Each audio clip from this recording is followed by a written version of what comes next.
Amanda Larkin, CEO, South Western Sydney Local Health District. Welcome to Western Sydney Unfiltered. How are you?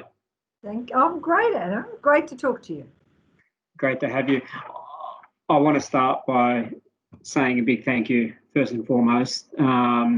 These past 6 months have obviously been a difficult time, an experience that most of us haven't endured previously, and South Western Sydney in particular has been a bit of a hotspot for this pandemic. And obviously, as the person responsible for the staff, the hospitals and all the systems in place, overseeing all of that, a big job. So on behalf of the Dialogue, extend our appreciation and gratitude to you and all your staff for the work you've done.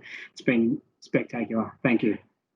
Listen, Adam, lovely words, and really sincerely appreciate, the support that we've got across the community. And I think, honestly, the team in the Southwest, the staff of the Southwest, their commitment to the community has been, I think, amazing. And they've done a truly fantastic job in terms of keeping this community as safe as what they possibly can. But that's been a great partnership.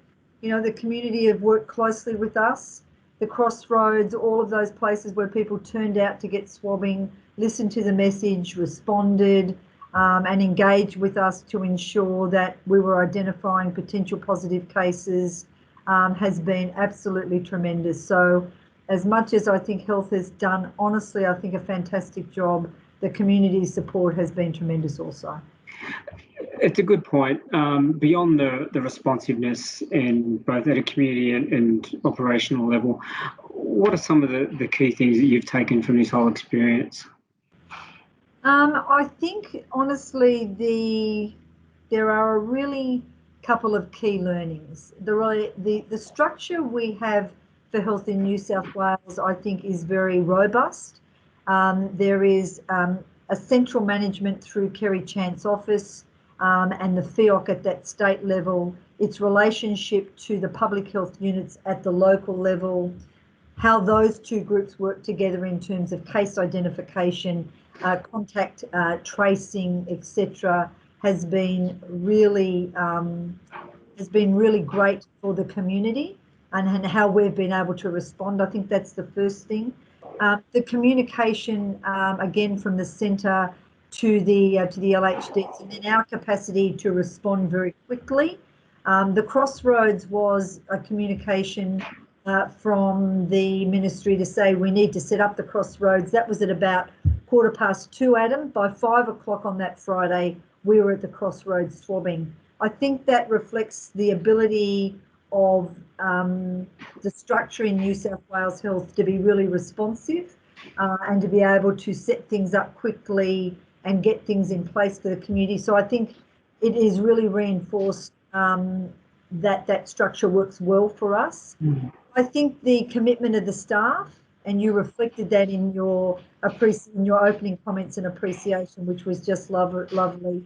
But I don't think any of us can underestimate the amazing staff, 15,000 of them who work for Southwestern, their commitment every day, their responsiveness, their agility to change what we were doing one day and put other things in place. All of that has been absolutely wonderful.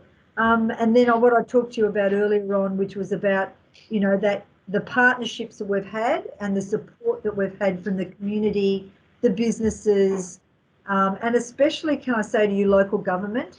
Our local government colleagues have been shoulder to shoulder with us on what we've done, and have been absolutely fantastic supports. So the learnings are about, I think, that resilience, the agility, and the partnerships, which are really part of how the Southwest operates. Let's not underestimate the strength of that in terms of what we do out here. Yeah, there's no doubt, and prove that the from a service delivery perspective, the structures and the systems that are in place do work. But beyond that, we've seen a lot of work go into the precincts in the southwest, Liverpool, Campbelltown and Bankstown emerging, as not just from a health delivery perspective, but also as economic catalysts, as employers, major employers. You mentioned earlier the 15,000 workers. Health is a key employer in the region and will continue to do so. Can you talk us through some of the work that's happening in those specific areas, in the Liverpools in particular, the Campbelltowns and the Bankstowns, around how you're evolving health as an economic driver, as a catalyst for growth? And the partnerships that are part of that as well, in terms of the alignment with the universities, the TAFEs, and the community to develop these whole of precincts that can emerge as a social and economic centre for Western Sydney. Yeah, great question. And why do I say it's a great question? Because what it does, Adam, is reflect. This is one of the most exciting times to be in the southwest and the western region of New South Wales. And why do I say that? The investment in infrastructure such as health is so strong. But I mean, what we talk about it, and we say that it's an urban shaper, and it really is in terms of places like Bankstown, Campbelltown, and Liverpool. It's not just the infrastructure that will be built, and these are big infrastructures. I think people need to realise the investment in the southwest is $3 billion alone with the new hospital in Bankstown. So these are real game changers around care delivery. So we're not only looking at the services that can be provided, from those new hospitals, but the different models of care. COVID has driven, a whole world of virtual care.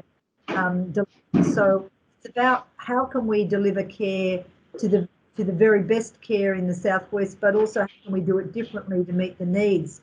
But the thing that we have learned very clearly over the last couple of years is that health really has the capacity to reshape a lot of the communities that it operates in. In all of the communities in the southwest, I can confidently say we would be the biggest employer in those communities. So in relation to being an economic driver, it's got a substantial impact on the community, not only because we provide care through those hospitals, but importantly, the jobs we do and the different jobs that will be created out of these new hospitals. Health is changing every day.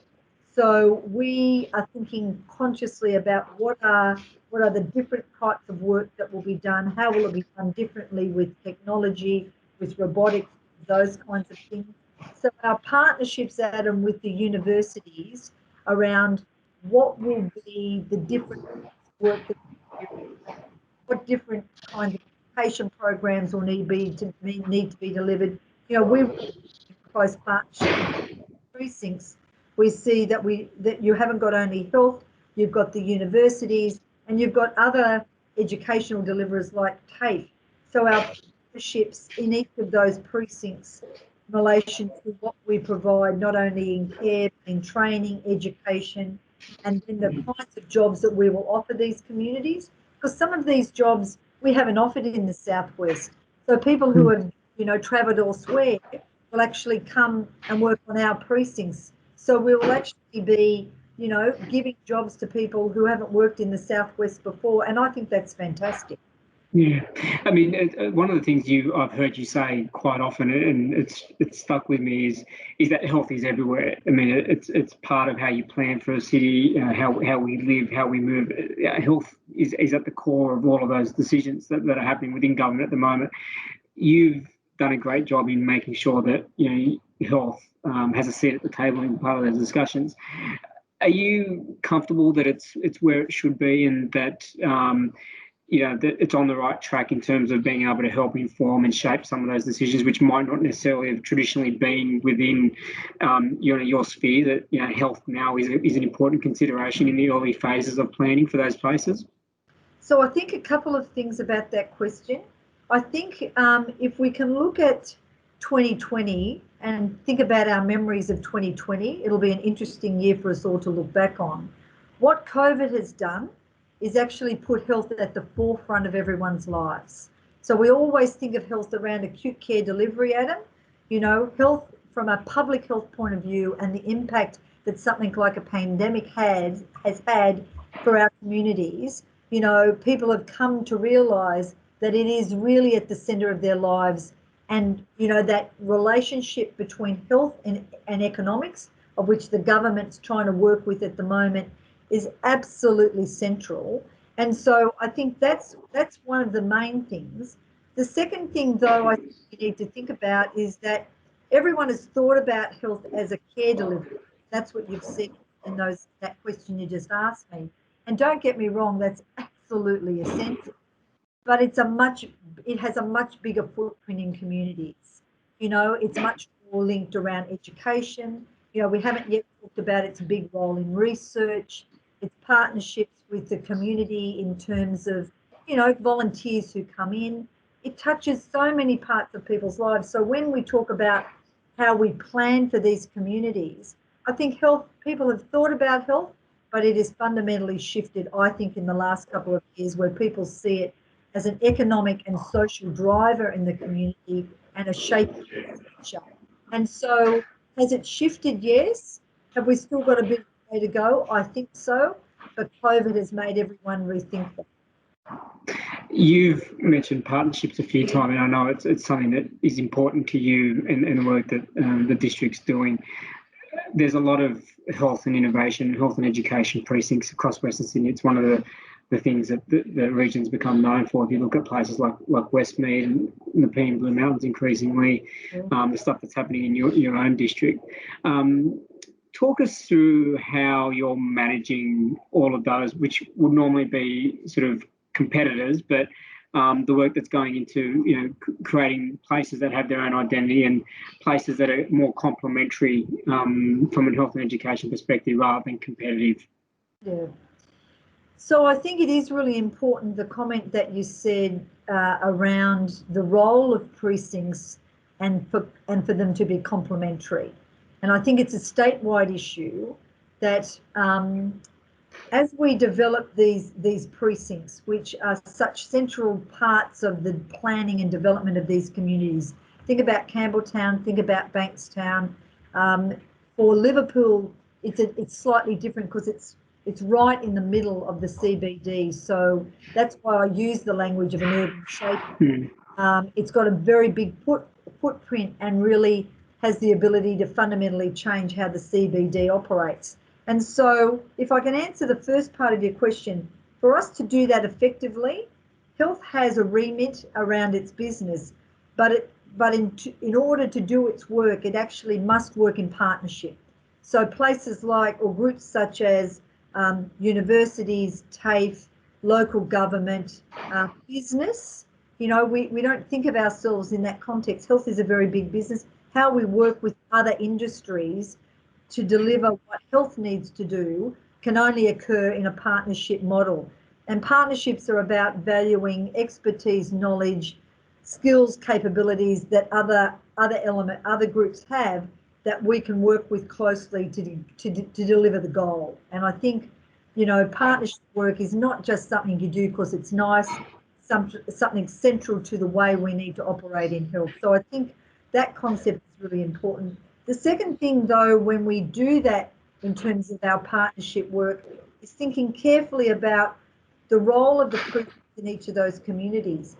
And they differ. They differ because of the structure of the community, the nature of, say, the CBD area or the urban plan, the nature of local government in those areas, but then also the communities.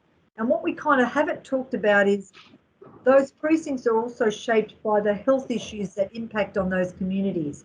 So we did a really nice piece of work with the Primary Network in the last year about the health status of Southwestern. And then that also shapes the things that are important in those communities. So, for example, things in places like Campbelltown around healthy communities, healthy eating, those kind of things are really important there. So things like diabetes and whatever, we really want to focus on those things there. Where in Liverpool, we may take a greater focus around cancer and some others. So the precincts need to work collaboratively and complementary and need to reflect the issues and the nature and the health status of the communities that they operate in. And that's reflected then in the types of research that we do in those precincts and the kind of clinical services we deliver. So that complementary nature is really important. Yeah.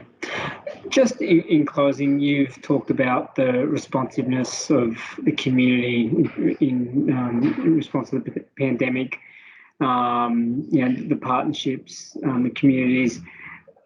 How has Amanda Larkin been impacted by this at a personal level? What's changed in your life now things that you were doing now that you weren't doing 6 to 9 months ago? I want to answer that question firstly by saying, Adam, I think I am so blessed to be in my role, and it is a privilege to work in health because exactly what you said, that we impact people's lives every single day.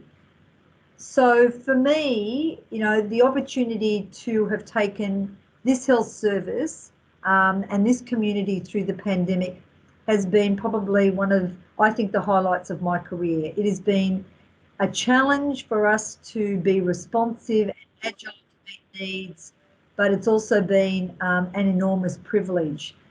In the early parts of COVID, we really reorientated to focus, especially in the first wave. In this second wave, we've stood back up a lot of our services, so it's been a bit more challenging. But the great learnings, Adam, has been how can we be agile? How can we quickly reorientate ourselves to meet the needs of the community? And then how can we start to build in some of the systems and processes around COVID into our day-to-day business? And so that's been challenging, but we're really focused on that going forward, because as a community, we need to understand how do we live with COVID until things like a vaccination or whatever might be occurs in the future, and we don't know when that's going to be. So, if I reflect on your question, only a privilege. Yeah, well, as much as I know you feel lucky and privileged to be there, I'm sure I'm not alone in saying that the people of Western Sydney and Southwestern Sydney in particular are very lucky to have you leading the charge on that front, Amanda, knowing how hardworking and dedicated you are to the cause. So, again, thank you for joining us this afternoon. Thank you for the work you're doing with Southwestern Sydney Local Health District, and look forward to talking more soon. Thank you, Adam. Been great to talk.